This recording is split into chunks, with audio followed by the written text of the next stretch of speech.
Toyota. Техническое обучение.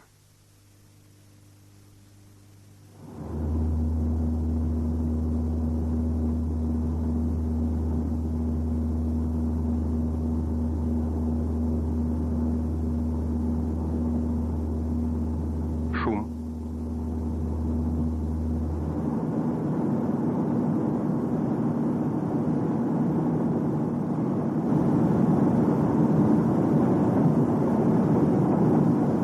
Вибрация.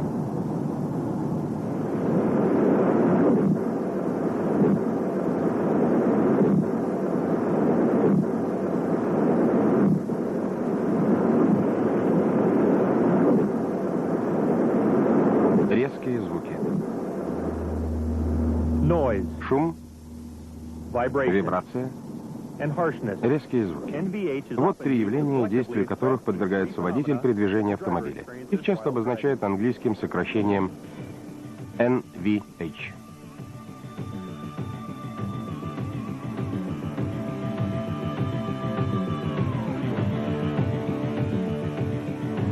Эти явления не только неприятны водителю и пассажирам, они должны вызывать опасения. Значит, в автомобиле что-то не в порядке. Проблемы, связанные с NVH, доставляют неприятности и механикам. Они считают, что избавляться от них приходится долго и трудно. Но это не совсем верно. Если вы понимаете причины появления вибрации, если вы знаете, что такое вибрация, понимаете механизм возникновения вибрации и шума в автомобиле, а также как с ними бороться, если вы освоили основные процедуры устранения неполадок, избавиться от NVH не так трудно, как кажется. Этот фильм расскажет вам о причинах возникновения шума и вибраций и как решать шаг за шагом проблему NVH.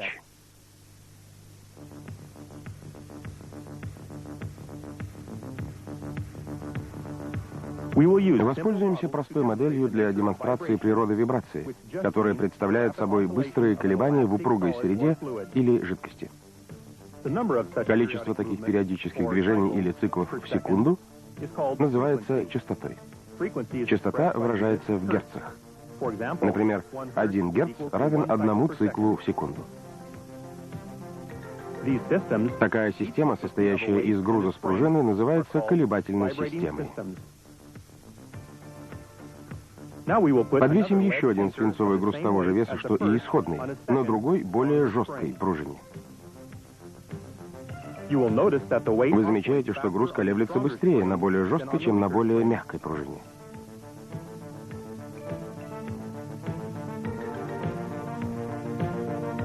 В этот раз мы поместим двойной груз на одну пружину и одиночный на другую. Обе пружины одинаковые. Вы замечаете, что легкий груз колеблется быстрее, чем тяжелый. Сравнивая эти колебательные системы, вы обнаружите, что частота колебаний изменяется в зависимости от жесткости пружины и тяжести груза. Частота, с которой колеблется или вибрирует некоторая система, называется собственной частотой. Теперь мы проведем некоторые опыты на колебательной системе, состоящей из пружины с грузом и электрической дрели.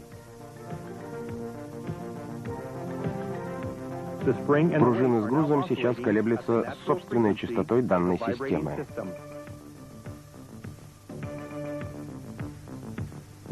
Теперь посмотрим, что произойдет, когда дрель начнет вращаться со скоростью, отличающейся от собственной частоты пружины с грузом. Вы замечаете, что от вращения дрели уменьшается амплитуда, то есть величина колебаний пружины.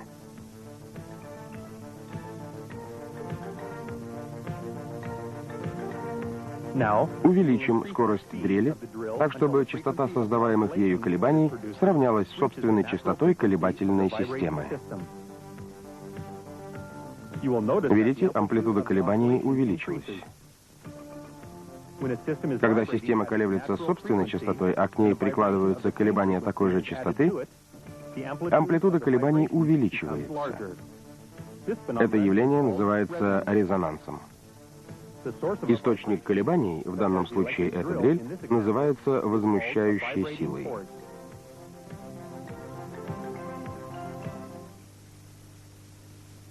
В автомобиле имеется ряд элементов, которые могут стать источником возмущающей силы. Покажем некоторые из них.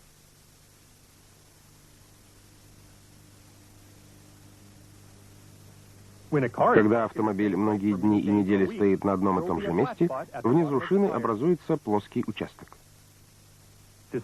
Он может вызывать вибрации в колесе при каждом его обороте.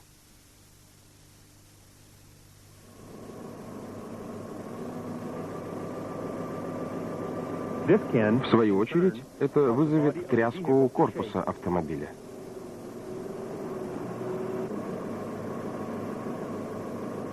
Несбалансированный карданный вал также вызывает колебания при каждом своем обороте. Это может вызывать гудение или жужжание, в общем, какой-то гул, а также вибрации при движении автомобиля с большой скоростью. Двигатель также является мощным источником возмущающих сил. Флуктуации крутящего момента в процессе внутреннего сгорания создают такую силу. Это тоже можно называть гулом. Рассмотрим механизм, при посредстве которого возмущающие усилия вызывают вибрации и шум. Для этого разберем, как двигатель вызывает гул. Владелец этого автомобиля жалуется на появление гула, когда двигатель работает при 4200 оборотах в минуту.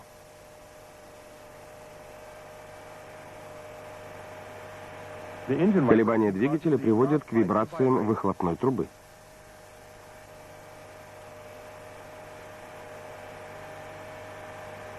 Вибрации выхлопной трубы передаются на корпус, если неправильно установлена опора трубы.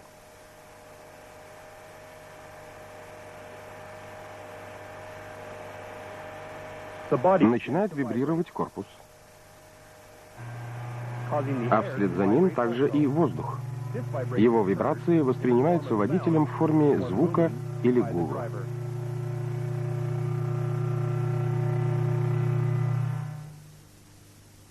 Выделим элементы механизма возникновения гула. В данном случае вибрации двигателя являются возмущающей силой.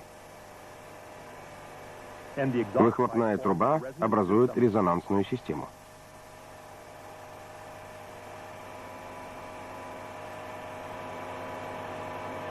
Опора выхлопной трубы является передающей системой, а корпус оказывается вибрирующим элементом. Вибрирующий элемент вызывает колебания воздуха, а колебания воздуха в виде гула улавливаются водителем. Выделение отдельных элементов какой-то проблемы очень важно при устранении неполадок. Любую проблему следует анализировать указанным способом. Можно предотвратить появление вибраций и шума, как мы увидим далее. В целом от вибраций можно избавиться, если устранить один из элементов механизма вибрации. Если устранить возмущающую силу, резонансную систему, систему, передающую вибрации, или вибрирующий элемент, то колебания сведутся к минимуму. В автомобилях применяется ряд конструктивных решений для уменьшения вибраций. Рассмотрим решения, предназначенные для ослабления возмущающей силы. Вибрации двигателя, вызванные, например, перемещениями поршней, можно предотвратить, устанавливая балансировочные грузы на карданном валу. Карданный вал, колеса и другие вращающиеся с большой скоростью элементы также необходимо балансировать. Балансировочный груз применяется для балансировки при установке новых колес. Все эти меры имеют целью ослабить возмущающую силу. Другим способом избавления от вибраций является устранение резонанса. Иногда груз устанавливается на педали акселератора, чтобы изменить его собственную частоту и избавиться от резонанса. Груз такого типа, который устанавливается непосредственно на элемент автомобиля, называется массовым демпфером. Когда груз устанавливается на элемент опосредованно, через резиновую подкладку или подставку, его называют динамическим демпфером. Третий способ устранения резонанса состоит в модификации передающей системы. Например, резина или другой вибропоглощающий материал. Вводится между двигателем и корпусом, чтобы не давать вибрациям переходить на корпус.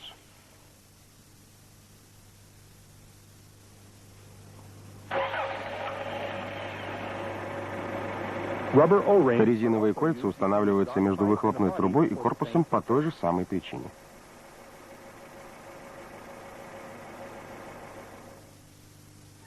Четвертый способ устранения вибраций относится к самому вибрирующему элементу. Например, пол покрывают смолистым веществом. Или между стальными панелями вставляются резиновые листы для подавления вибраций. Подобные панели называют демпфирующими панелями сэндвичевого типа. Как видите, не так уж трудно все-таки понять причины вибраций. Вооружившись этим пониманием, мы можем теперь приступить к практическому решению проблем с NVH. При устранении подобных неполадок важно забыть о ваших предрассудках относительно вибраций, внимательно и объективно прислушаться к жалобам заказчика и проанализировать их. Вам поможет диагностическая схема. По возможности сядьте в автомобиль вместе с заказчиком, поводите машину и разберитесь в проблеме подробнее. Что еще важнее, вы должны определить, при какой скорости автомобиля и скорости вращения двигателя возникают неполадки, а также все другие влияющие факторы. Надо, возможно, точнее установить характеристики неприятных шумов и вибраций. Получив всю необходимую информацию, не так уж трудно будет установить источник вибраций.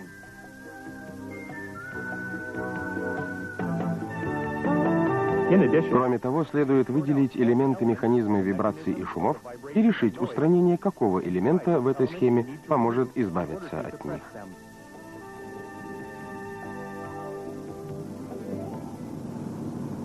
Теперь приступим к практическому устранению неполадок на двух реальных примерах.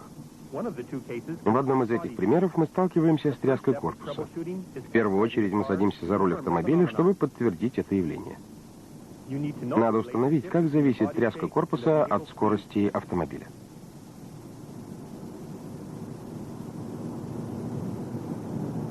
В данном случае вы впервые замечаете вибрации, когда скорость достигает примерно 80 км в час.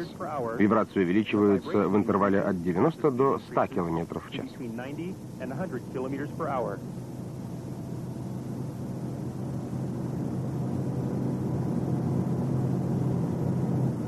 Надо также установить, как зависит колебание корпуса от нагрузки на двигатель.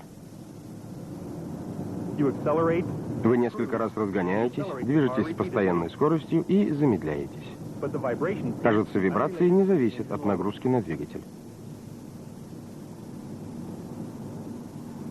На вибрации часто влияют скорость вращения двигателя и положение рычага переключения скоростей. В данном случае, по-видимому, скорость двигателя и положение рычага не имеют отношения к этой проблеме. Вибрация все равно ощущается, независимо от переключения скорости или смены оборотов двигателя. Подытожим результаты нашего испытания. Результаты показывают, что нагрузка на двигатель и скорость вращения двигателя не связаны с этой проблемой. Положение рычага переключения скоростей также с ней не связано. Мы можем заключить, что вибрации не вызваны двигателем или коробкой передач. Значит, надо выявить другие факторы.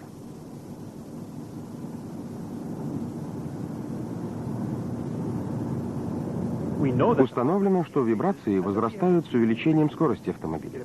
Значит, следует подозревать тот элемент, скорость вращения которого возрастает со скоростью автомобиля. Это может быть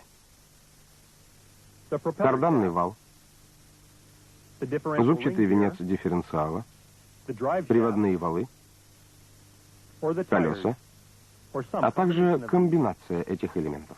На следующем этапе надо точно установить, какой из этих элементов является источником проблемы. Есть хороший метод установления виновника. Поскольку любой из этих элементов может создавать возмущающую силу, рассчитаем частоту каждого из них при скорости 100 км в час. Начнем с колес. Секундная скорость вращения колеса вычисляется по этой формуле. При скорости 100 км в час автомобиль проходит 28 метров в секунду. Предполагая радиус колеса равным 0,3 метра, найдем окружность колеса равной 1,9 метра. Отсюда следует, что колесо делает 15 оборотов в секунду. Если колесо не сбалансировано или имеются биения, это создаст вибрации с частотой 15 Гц. То же самое можно сказать относительно приводного вала или зубчатого венца. А как насчет карданного вала? Скорость вращения карданного вала рассчитывается по следующей формуле. Помните, колесо оборачивается 15 раз за секунду. Поскольку передаточное число дифференциала автомобиля может составлять 4 к 1, мы приходим к выводу, что вал может вращаться со скоростью около 60 оборотов в секунду. Таким образом, если карданный вал не сбалансирован, он может вызывать колебания частотой 60 Гц. Кроме того, когда угол сочленения карданного вала слишком велик, на каждый его оборот могут приходиться 2 чрезмерно больших изменения крутящего момента. Это может вызывать колебания с частотой 120 Гц, в 2 раза больше колебаний самого вала. Теперь вы уже поняли, что можно определить источник возмущающей силы, выяснив частоту вибраций, на которые жалуется клиент. Для измерения частоты вибраций используется анализатор частот вибраций. Анализатор частот имеет пробный щуп, присоединяемый к изучаемой вибрирующей детали. Анализатор высвечивает частоту колебаний. Результат можно прочитать, перемещая курсор по экрану. В данном случае частота равна 15 Гц.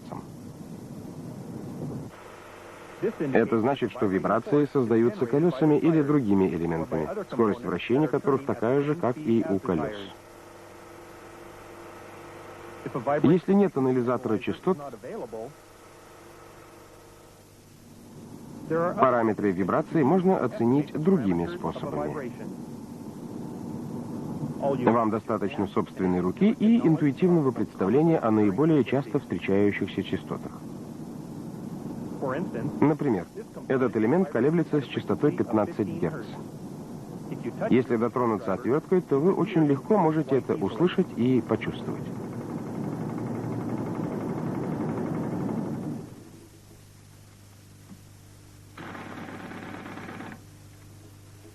Гайковерт создает колебания сходной частоты.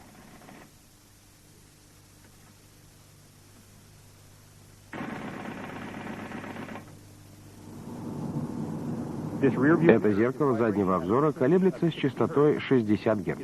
Оно движется быстрее, чем это может увидеть глаз. Но если дотронуться до зеркала, можно почувствовать вибрации. Шлифовальный станок имеет близкую скорость, примерно 50-60 Гц. Дотроньтесь до него, и ваша рука скоро занемеет. Если вы старательно потренируете себя, то сможете различать различные частоты без помощи анализатора вибраций. Теперь мы возвращаемся к нашей проблеме вибраций с частотой 15 Гц. Мы начнем с проверки колес, поскольку колеса часто вызывают тряску автомобиля при большой скорости. При проверке колес мы обратимся к пособию по диагностике NVH. Перед началом проверки колес изучим колеса и шины визуально, а также звенья рулевого управления, систему подвески и другие связанные компоненты. Если все в порядке, проверим зазор между каждой цапфой и колесом.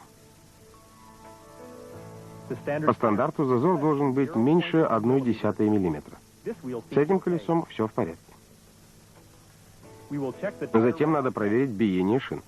Перед этим надо примерно 15 минут поездить на автомобиле, чтобы снять возможное влияние плоского участка. Максимально допустимое боковое биение составляет 1,2 мм. С этим колесом все в порядке. Теперь проверим радиальное биение.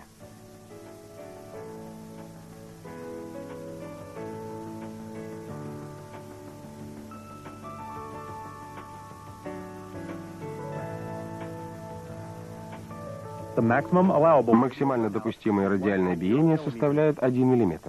Но мы получили гораздо большее значение. Это могло вызывать вибрации. Проверим также радиальное биение диска колеса.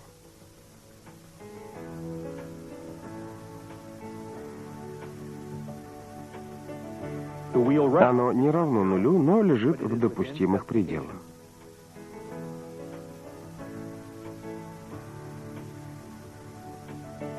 В подобных случаях радиальное биение можно выправить, приведя шину и диск колеса в фазовое соответствие. Если наиболее толстую часть шины переместить туда, где центр диска колеса ближе всего к его ободу, то радиальное биение уменьшится. Это и называется фазовым соответствием. Как видите, биение заметно уменьшилось. Приведем в фазовое соответствие шину и колесный диск. Разделим шину на 12 равных частей. Перед началом измерений выставим измеритель на 0 на метке 12. Теперь запишем величины биения на каждой метке.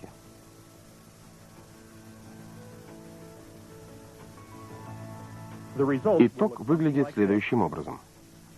Внешнее число показывает радиальное биение шины.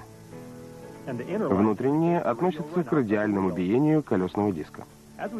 Как уже говорилось, если наиболее толстую часть шины переместить туда, где центр колеса ближе всего к ободу, радиальное биение уменьшится.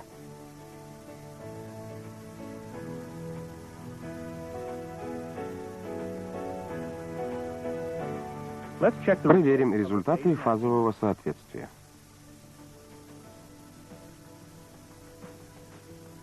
Теперь результаты измерения значительно меньше стандартного 1 мм.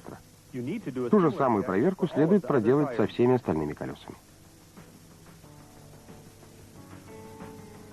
Балансировка колеса также бывает причиной возникновения вибраций в автомобиле. Поэтому перед окончательным тестом за рулем автомобиля следует проверить балансировку колес как на стенде вне автомобиля, так и на самом автомобиле.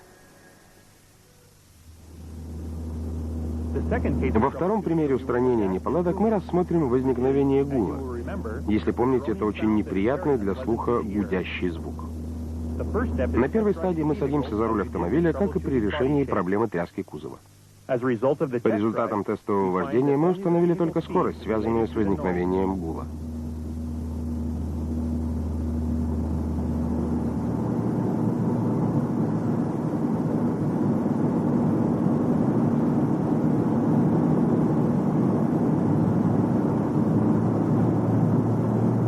Мы установили также, что шум возникает при скорости 80 км в час и достигает максимума при 90 км в час.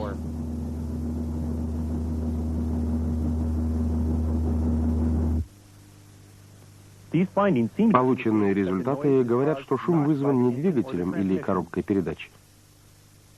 а элементами, скорость движения которых прямо связана со скоростью автомобиля. Следующим шагом мы рассчитаем частоты колебаний отдельных элементов при скорости 90 км в час, когда шум наиболее заметен. А пока измерим частоту шума с помощью шумометра или анализатора вибраций.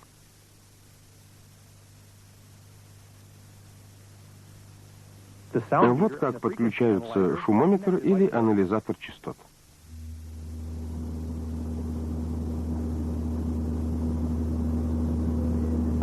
Согласно анализатору, частота шума 60 Гц. Эта частота соответствует той, с которой мог бы вибрировать карданный вал в случае несбалансированности или биений. Это значит, что шум вызывается, скорее всего, карданным валом. У вас может не оказаться под рукой шумометра или анализатора, но после небольшой тренировки вы всегда можете полагаться на собственное ухо. Например, частота этого звука 60 Гц. Он напоминает гул нашего дефектного автомобиля. Звук такой же или близкой частоты слышится от шлифовального станка.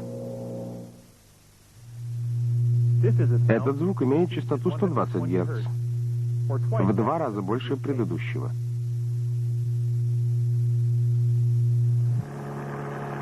Звук близкой частоты исходит от мотора вентилятора.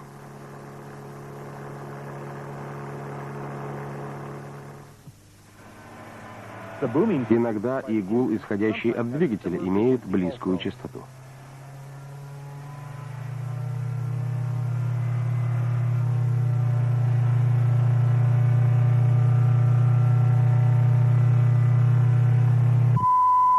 Если частота увеличится до 1 кГц, вы услышите вот такой звук. Звук подобной частоты можно услышать, например, наблюдая испытательную таблицу на экране телевизора до начала и после окончания передачи. Такой же или близкий звук иногда исходит от шестерен коробки передач.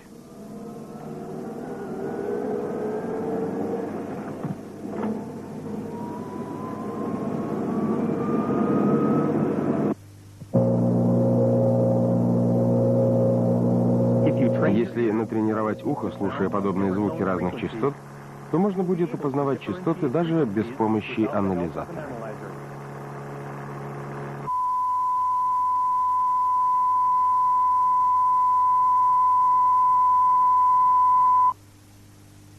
Теперь возвратимся к тому гулу, на который жалуется клиент. Видимо, гул вызван чем-то, что вращается со скоростью карданного вала. Или, может быть, самим карданным валом. Проверим балансировку карданного вала, поскольку он наиболее вероятной причиной вибраций. Обратимся к пособию по диагностике NVH и соответствующему детальному методу осмотра. Мы покажем вам лишь основные моменты изучения балансировки карданного вала. В действительности, балансировку вала в автомобиле можно проверить 3 способами. Во-первых, балансировку можно проверять с помощью анализатора вибраций и несколькими пробными грузами.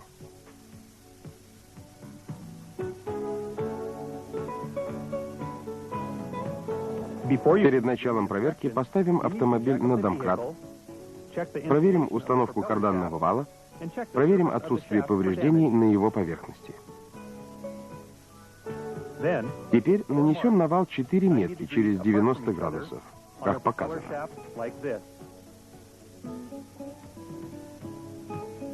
Присоединим пробный щуп анализатора вот сюда. Для проверки требуется 2 человека. Один сидит в автомобиле и управляет двигателем, воспроизводя условия гула. В момент возникновения гула он подает сигнал второму человеку.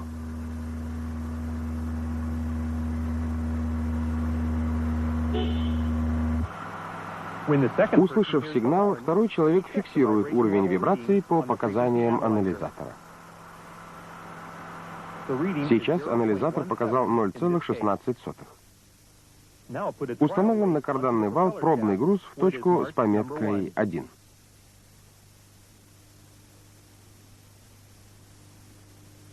Вместо пробного груза можно использовать зажим для шланга.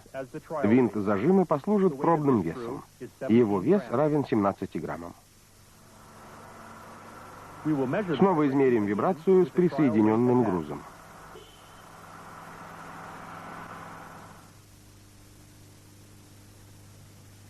Измерения повторяются для всех 4 меток.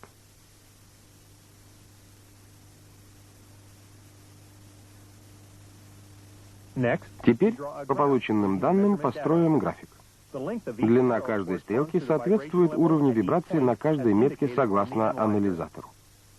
Далее разделим пополам отрезки 1,3 и 2,4. Проведем через их середины линии параллельно отрезкам и найдем точку пересечения линий. Положение точки пересечения относительно центра графика определяет положение дисбаланса.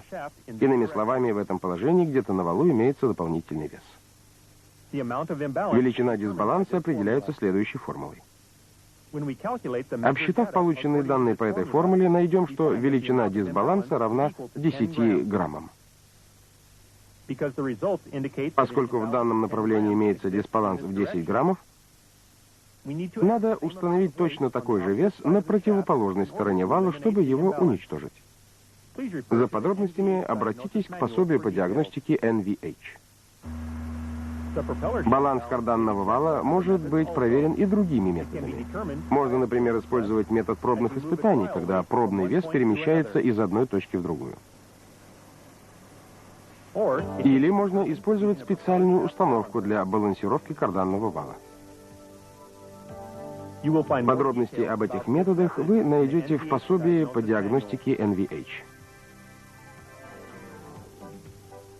Дисбаланс можно устранить, применяя вот такие балансировочные элементы или болтики.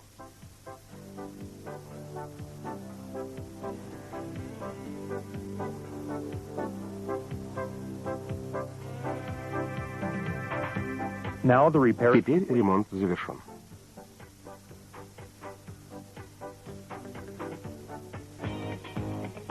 Автомобиль надо проверить в движении.